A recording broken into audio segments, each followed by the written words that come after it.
So I'm going to explain what systemic racism is in the police department and police agencies, because I think there's confusion um, around it in general.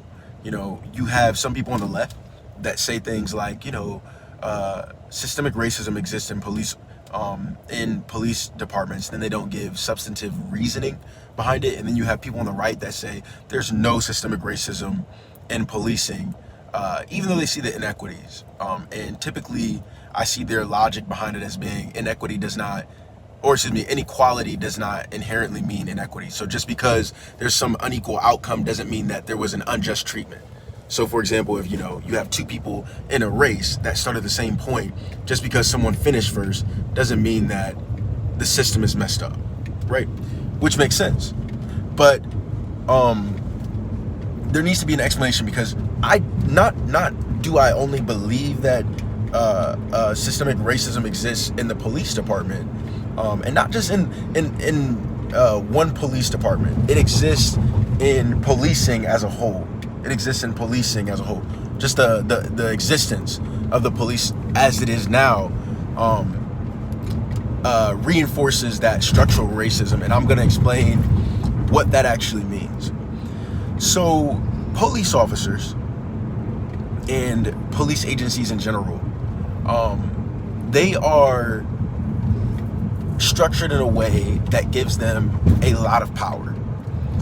So they have the ability to take people's lives, and the questionable part about it is, what is the limit and the check on that? I think that's what it comes down to. What is the limit on when is it okay for a police officer to take someone's life, right?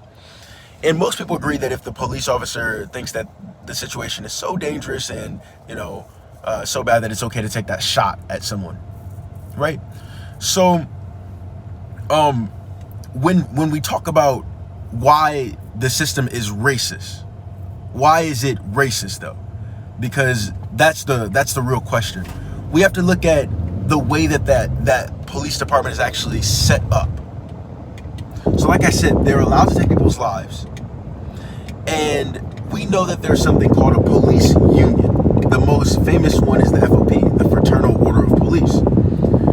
And the police union, what it does is it collectively bargains and sets up contracts with the city. Now, we're going to go to the principle that in order for government to be legit, any liberal government to be legit, it needs the consent of the people that it governs.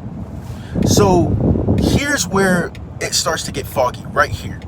Because the fact that these police unions can collectively bargain and kind of make trade-offs. So for example, if I wanted police reform, if my community, my city wanted police reform, we as the people, and we went and told our city council we want police reform, the city council says, okay, yes, if you guys no longer want the police to do that, we're going to make sure that the police don't do that anymore. And they go make a contract with the police, and they go put the reforms in the police contract.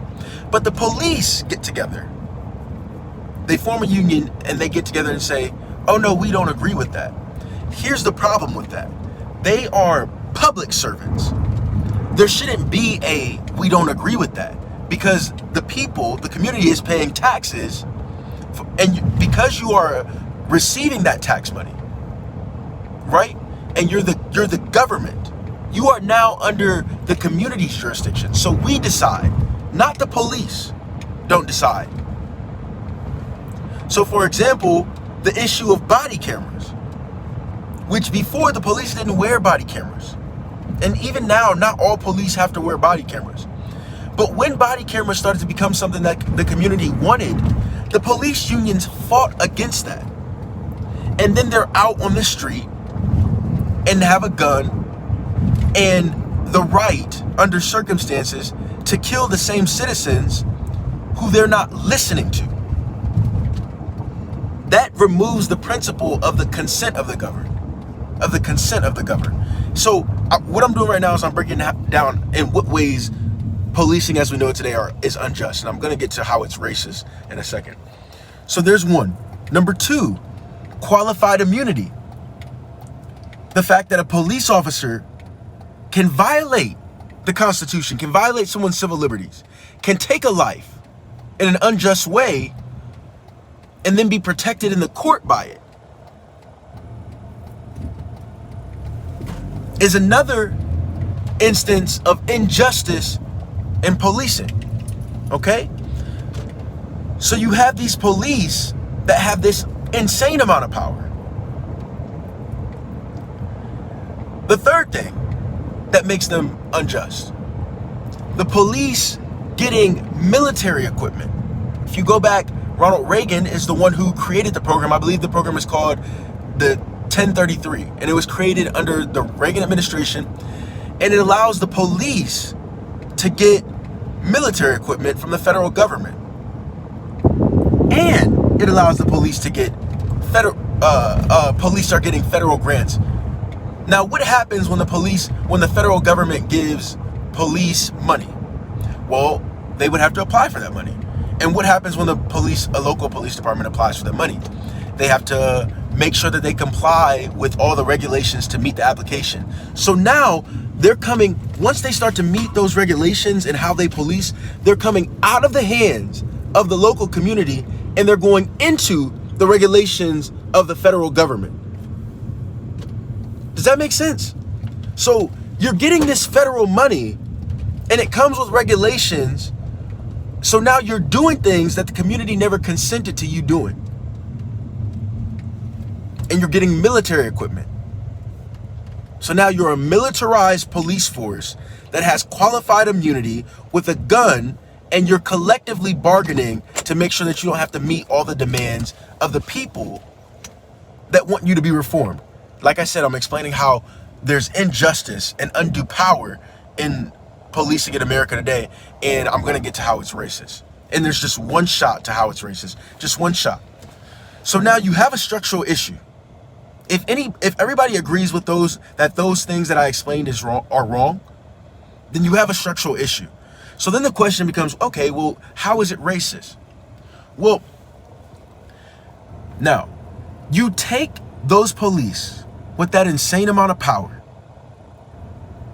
you take them, and they are heavily and disproportionately placed in minority communities. And someone says, well, that's because minority communities commit more crime. Yes, every metric tells you that in minority communities there's more crime. But if you have an unjust system that is disproportionately placed in black communities, that means that it becomes a system that only or a majority African American